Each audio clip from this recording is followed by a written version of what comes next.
Dear friends, I am Father Mandra and I warmly welcome you to Bodhini, the Neural Chapel, also known as BNC, a sacred space where the eternal teachings of Jesus meet the transformative insights of neuroscience.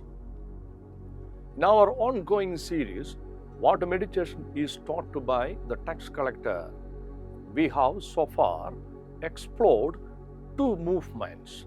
Step 1 is stood far off, symbolizing metacognition, the ability to observe our thoughts and identities from a distance. Step 2, he did not look up to heaven, expressing metanoia, the realization that God is not an external being, but a presence discovered within. Today, we arrived at the third movement. He beat his chest. At first, it may seem dramatic, even humiliating. But this is not about guilt. It is not a religious spectacle. He beat his chest is a sacred strike, a powerful moment of awakening and neural realignment. Let's explore this gesture. Beating the chest. The light of the Christ is facing both our inner lives and the collective misuse of religion. Modern religions have mutated into mobs, not as spiritual paths. Much of what was meant to lead us inward has become a public performance. Instead of healing, it polices. Instead of praying, it performs. It draws lines: who belongs, who does not, who is content, who is eliminated. It thrives not on presence, but on reactions, loud, moralizing, and controlling.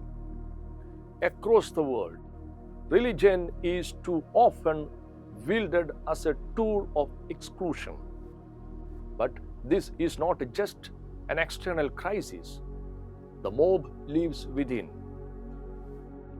It manifests as inherited beliefs, social conditioning, and unconscious fears. It is the inner drive to be approved, to be right, to perform. But where there is noise, there can be no depth. Where there is performance, there can be no presence. Dear friends, into this atmosphere of spiritual performance, Jesus tells a subversive parable. Two men enter the temple. One boasts of his moral record.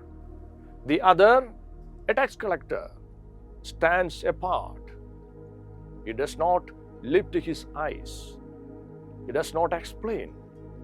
He simply beats his chest and says, "God, be merciful to me, a sinner." This is not shame. It is the collapse of pretense, the rejection of performance. He refuses to play the game. He is not seeking applause. He is not asking to be noticed. He is simply present, raw, real, awake.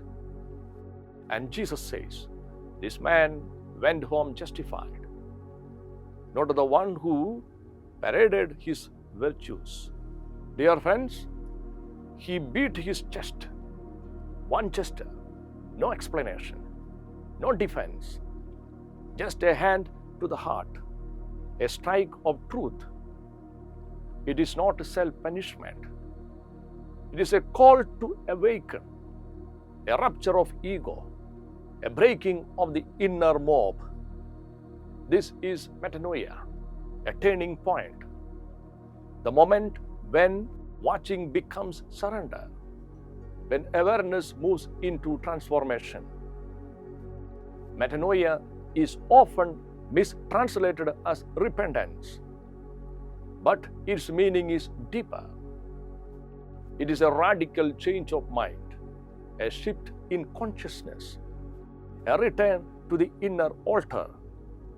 It completes the journey from stepping back, metacognition, to seeing clearly, metanosis, to letting go and becoming new, metanoia.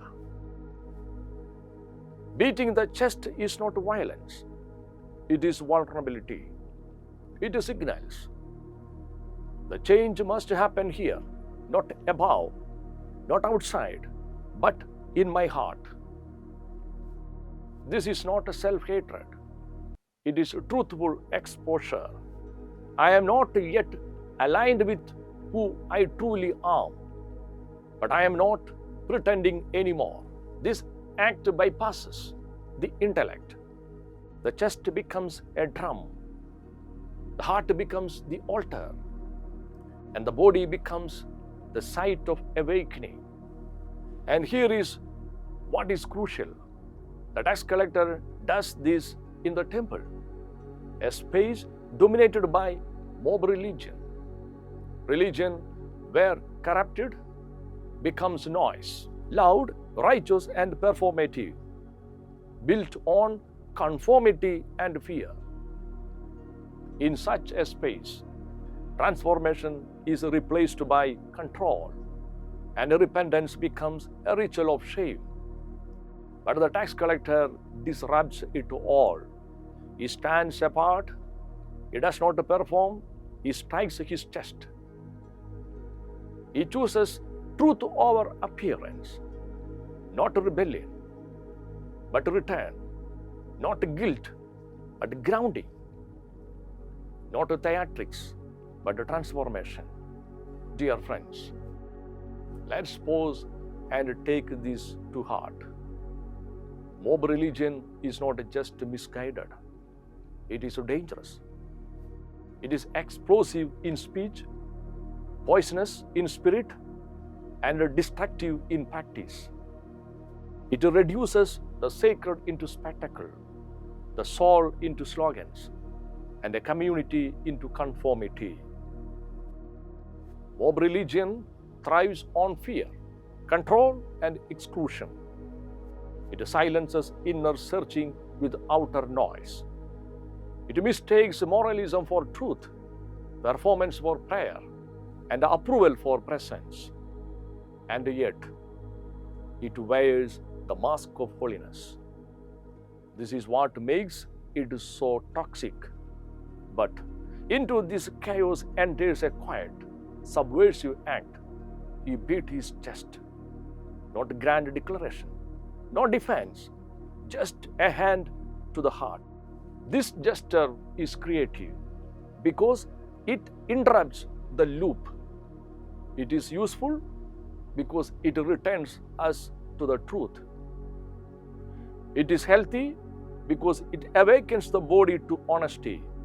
And above all, it is enlightening because it reveals what religion was always meant to be.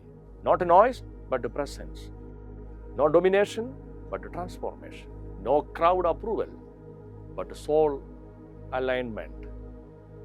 In this one gesture, the sacred strike to the chest, we see religion reborn. Here lies the essence of true spirituality. Not in being seen, but in becoming whole. Not in external ritual, but in inner reorientation. Not in hiding behind righteousness, but in exposing the heart to mercy. This is metanoia. This is the return. This is where religion finds its altar again. Not in the temple, but in the human heart. So, dear friends, beat the chest. And doing so, may you rediscover the soul of religion. The quiet place where God meets you, not through the mob, but through the movement of your own heart. In our next lesson, we will explore the neuroscience of this sacred gesture, how body, brain, and heart align in surrender. We will also see how metanoia is not a moment, but a rhythm, a pulse that deepens along the contemplative path. Until then, may you listen to the drumbeat of your own awakening. I am Father Mandra. Thank you for being here at Bodhini, the Neural Chapel.